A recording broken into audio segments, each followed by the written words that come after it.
Nakapanayam ni OG Diaz si James Reid sa bagong episode ng OG Diaz Inspire sa YouTube at doon ay ibinalita ng actor-singer na plano na niyang bumalik sa pag-arte sa early part ng taong 2025.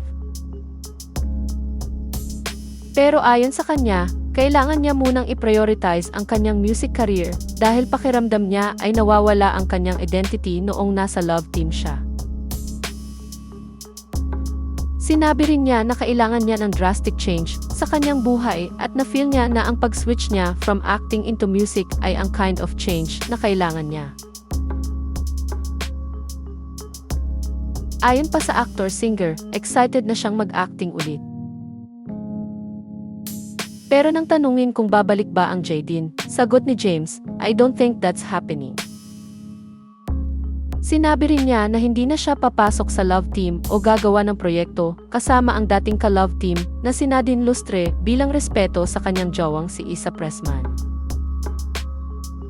Anya, there is still that undying support that, I'm always grateful for. Even as I transition to music, nandun pa rin sila to promote my music and support me. But out of respect for my girlfriend Issa, I don't think I'd ever do another love team. I think a lot of the audience can tell reality from showbiz when it comes to love team. Inamin din ni James na nakaramdam siya ng depression sa masasakit na salita na binibitawan ng mga tao sa kanya at sa kanyang jowa. Binigyan diin niya sa naturang panayam na walang kinalaman si Issa sa pagtatapos ng relasyon nila ni Nadine.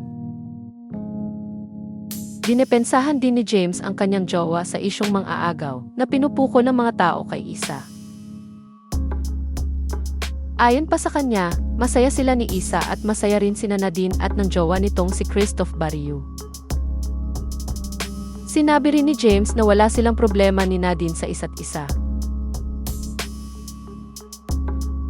Anya, it's just the fans have a way of creating rumors and all of this stuff. Saying that like, inagaw or whatever, which makes no sense because I dated someone after Nadine anyway. Don't ask me who. It just doesn't even make sense. But, people will always make up their own stories.